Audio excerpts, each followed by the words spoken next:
Good morning, good afternoon, good evening, wherever you are, whatever you're doing, and welcome to another post-conference presser for Anfield Index. It's Thursday. Yes, Thursday. I did not say that wrong. The 28th of November. It is not the Friday. It's not 9 a.m. before Arne Slot, or when Arne Slot does his press conferences normally. It was early, Thursday, 3 p.m. Bit of a weird one, that. Now, you'll have your thoughts on this, people, because the last time a press conference moved like this, we all know what the huge announcement is that absolutely took us to the heart.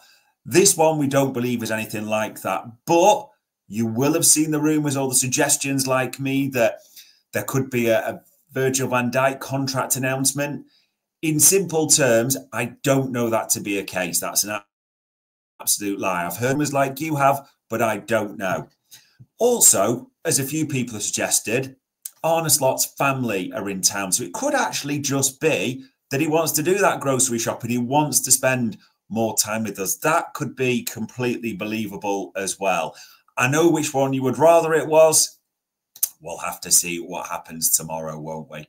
But here we are as ever with a post-conference presser. I'm your normal host, Dave Davis, coming to you from a freezing Edinburgh again. Genuinely, I could do with some of those sort of knee warmers that David Lynch had at the game. Could do with some gloves on almost while I'm doing this. It is absolutely freezing. But I come to you with a warm heart because we'll talk through the normal Arne Slot Q&As, some great answers again. We'll talk through the clues from Real Madrid the other night. We'll talk through Manchester City and their threats. And we'll also talk through what I believe the lineup, score and scorers will be. So there is a lot to get through, and you can probably imagine questions galore for Arne Slot. So let's get right into this. What were the questions he was asked? What were the answers he gave? The first one, he was asked about Jude Bellingham and the fact Jude Bellingham said after the game they may be the best team in Europe, as in us. He said, well, it talks a lot about the results in the Champions League. If you're number one in the Champions League and the league table, and it's true, when it comes to results, we have been the best performing team. But I said yesterday, already the best team in Europe is still Real Madrid, as they won it last season. The one who wins it this season can say that. All fair, all correct, all spot on.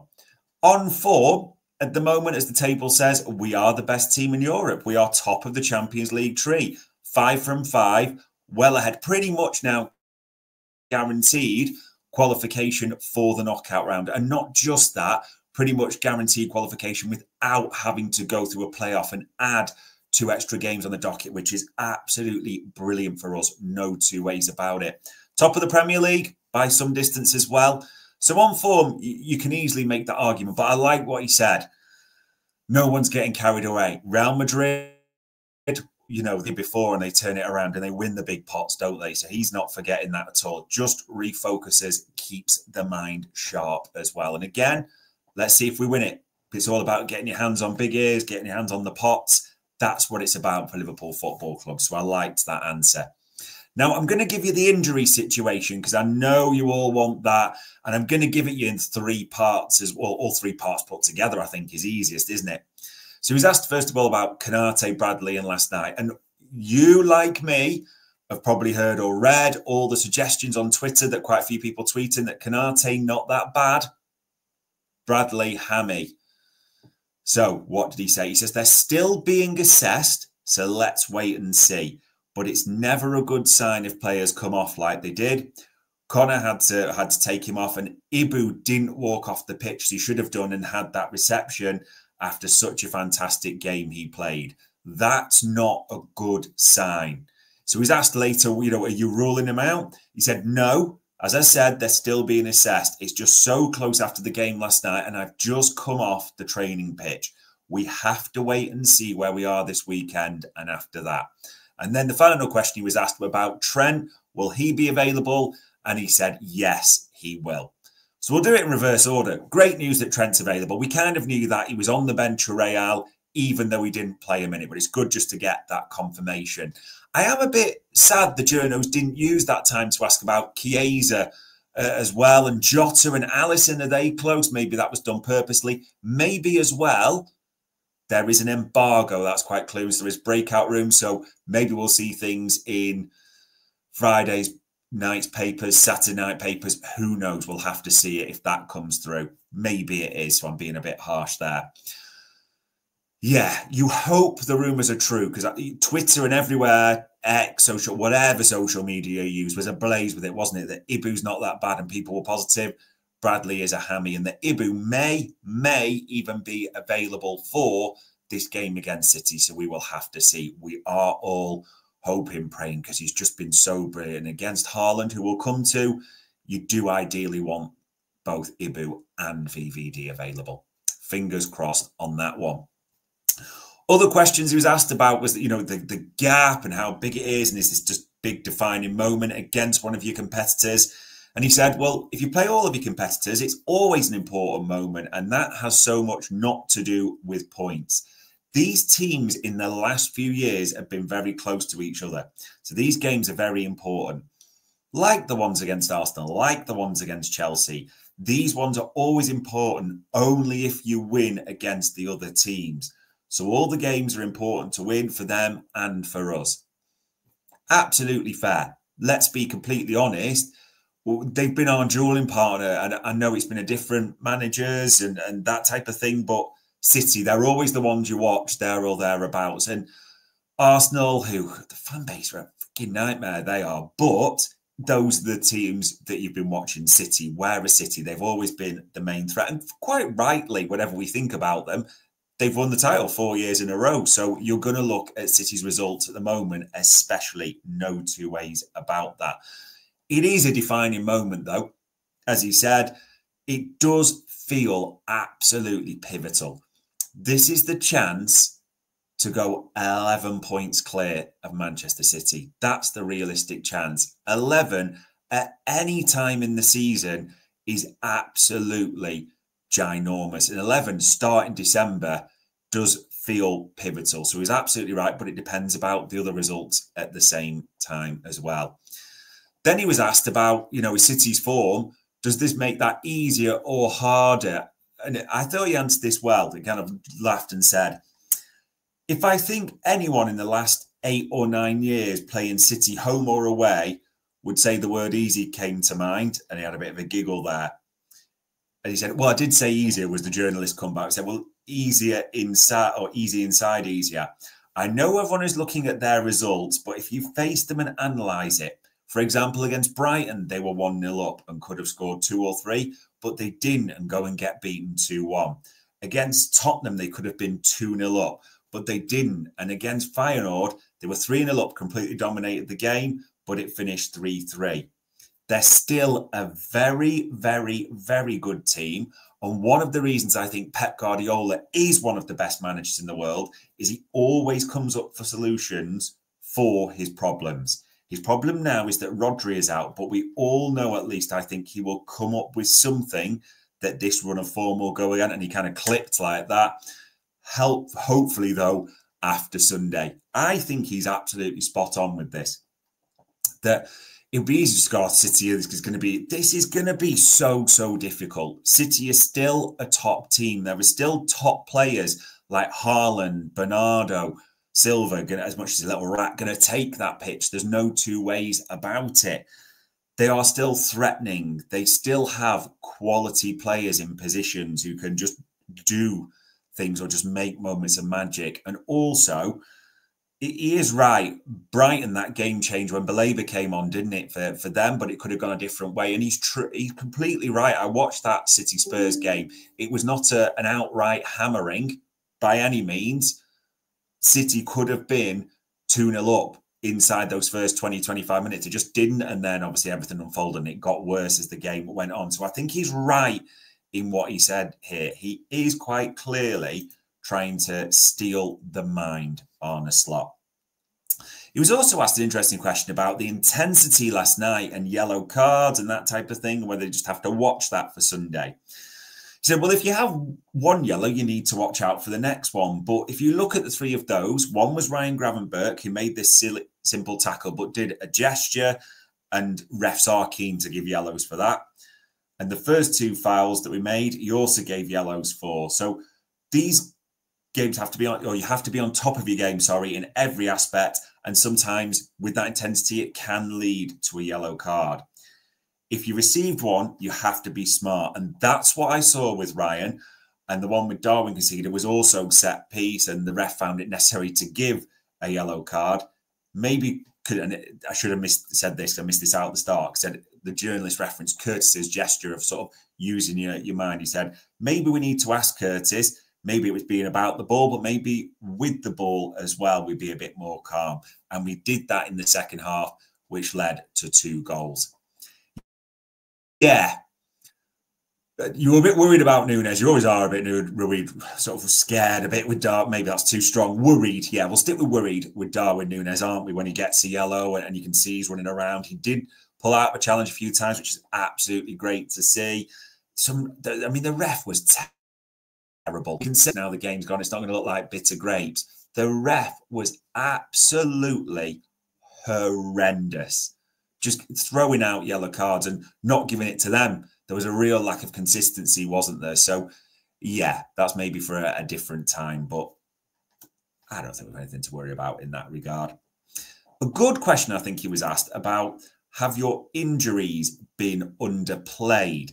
And what he said with this, said, people only talk about the injuries if the results are there. So it's a good thing no one talks about their injuries, which means we get our results in. But the moment you lose, it's about kickoff time on a Saturday afternoon, injuries, or we come up with reasons why. But 9 times out of 10, it's about the quality of the other teams or their game plan. But we have some very important players being injured, but if the replacements do so well, it's normal that people don't talk about that so much. But yeah, it's true. We're missing Alisson, we're missing Jota, we're missing Trent. Those are players who've had an impact on our results, and it's good that we don't talk about those in a way. I do. I think it's absolutely brilliant for the record. No doubt it. Alisson out, starter. Kelleher in, brilliant. Robertson struggled a bit at times. Tsimikas comes in, does really well. Diaz at any time replaced with Gakpo, does brilliantly. Jota out. Núñez comes in and does really well for many games. We've got to say that. Not always, but for many games. So all those things have got to be flagged. It's all true. People have really stepped up this season. But it does seem there's this strange narrative like Liverpool are not allowed to talk about it or have injuries as the others. And you saw Jamie Redknapp's nonsense the other day about if Liverpool face that. Well, we have. But let's just keep getting the results in and it will be a complete non-story.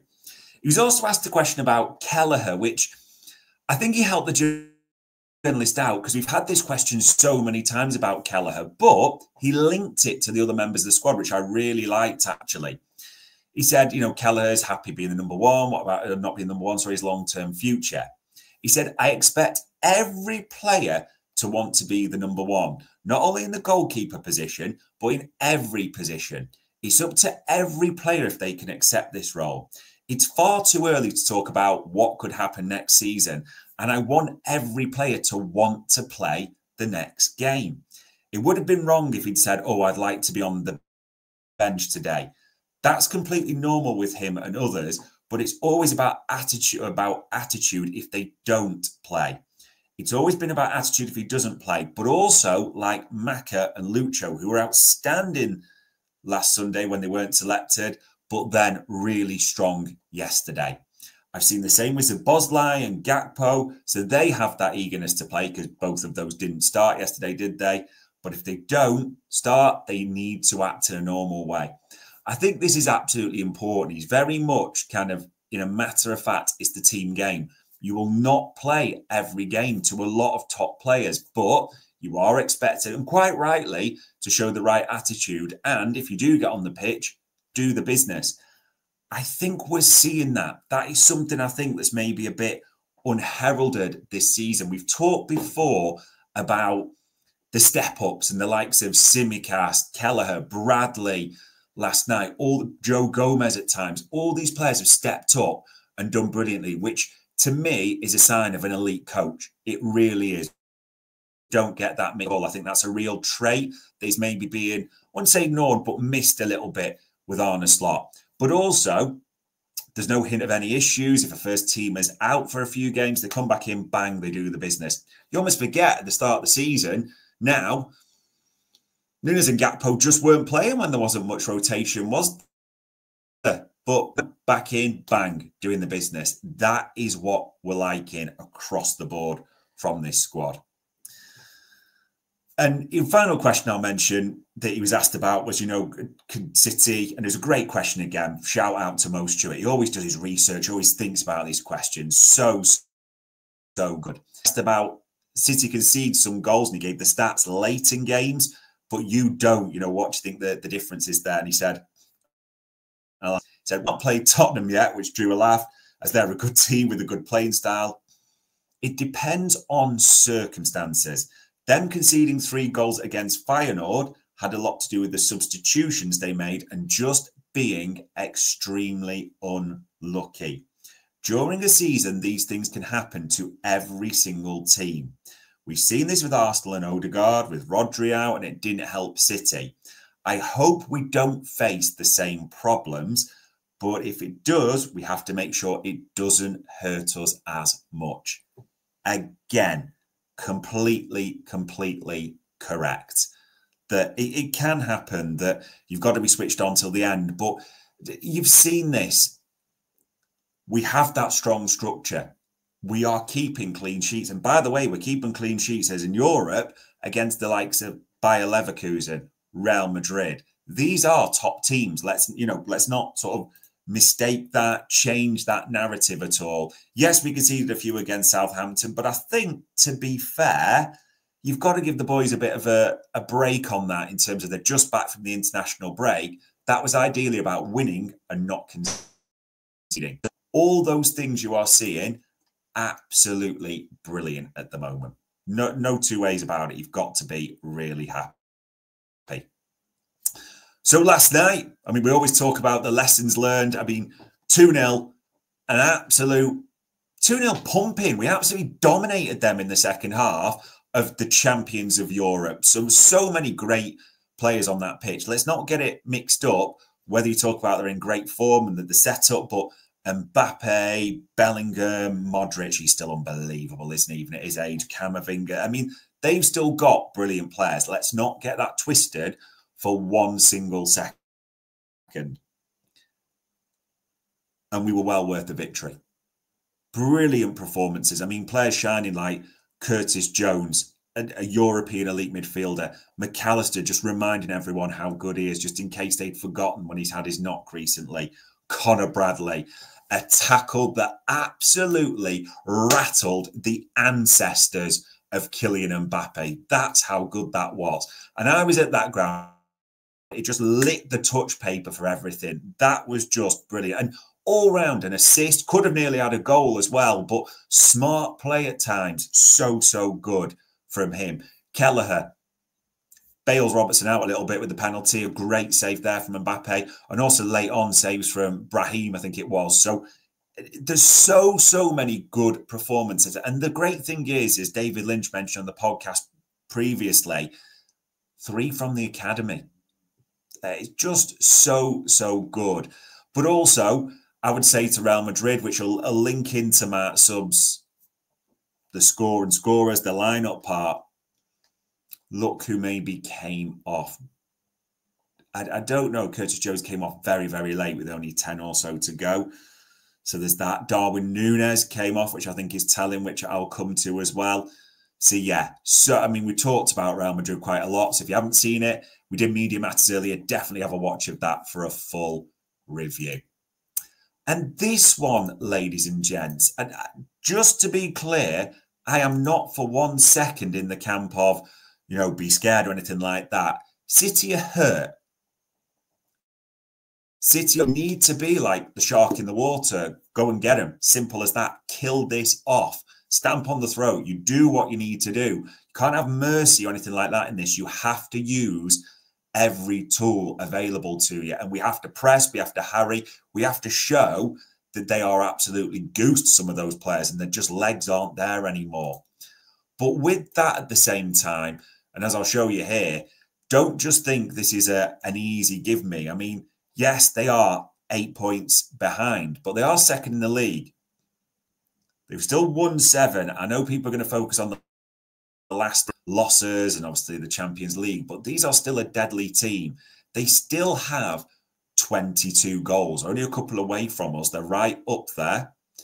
This is the one we like, though, isn't it? I mean, you concede 17 goals. That is an awful lot. And yes, that is massaged a little bit by 4 against Tottenham recently, but they are porous. And there is suggestions there's quite a few players back, like Akanji, Diaz even making this weekend. I've seen suggestions. I don't know this for definite. I didn't like to hear this. Jack Grealish is back. Now, people will be like, Jack Grealish, pretty boy, all these types of things. Jack Grealish has real legs. He can run a lot and he will go up and down that pitch for City. So he would be useful for them against Anfield. So I hope he is not fit. We're going to have to see. You talk about threats. I mean, look at this. There is only one man really in the goal scoring charts, isn't there, for them? 17 goals. I actually think this is quite telling that hasn't been mentioned as their threat. The next one is Gvardiol, Nunes and Kovacic. I mean, if someone has said to you at the start of the season, you've gone, yes, Haaland will be up there and dominate. But you would have had a Foden right up there, only got 3. You might have had a Doku with a few injuries, Savinho, who knows. I actually think as much as people talk about the midfield and everything like that, which is completely right for me, Gundogan's legs look like they've gone, Kovacic injured, they're really struggling there. I think Grealish, as I said, his legs, I hope it's not true he's fit. But I actually think a large part as well, people forget, they do miss Alvarez. They didn't replace him. They took that gamble. I think they expected the goals to come from De Bruyne, who's hardly played, etc. You know, Foden, who's struggling since the Euros. But you look at Alvarez, he's got 9 for Atletico. They could have really done with those goals, couldn't they?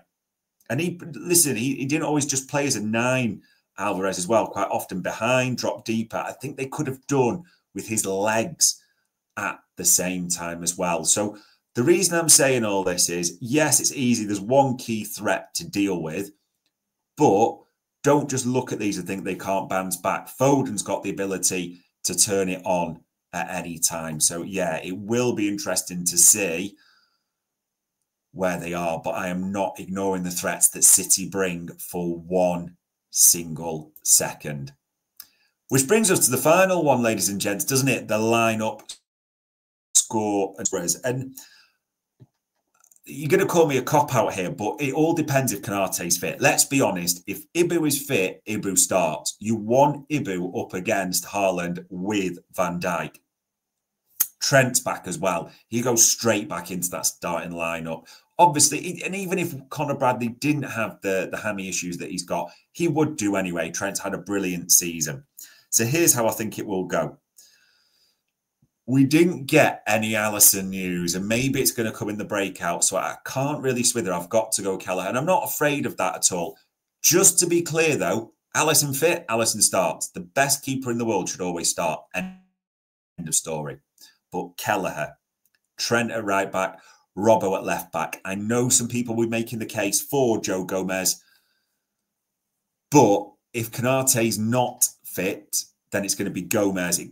Kwanzaa, nothing against him at all, but it seems that Gomez is the third choice centre-half. He was brilliant when he came on against Brighton, wasn't he? Really helped with Danny Welbeck in that physicality, helped change the game as well. So if it's not Konate, Gomez and Van Dijk for me.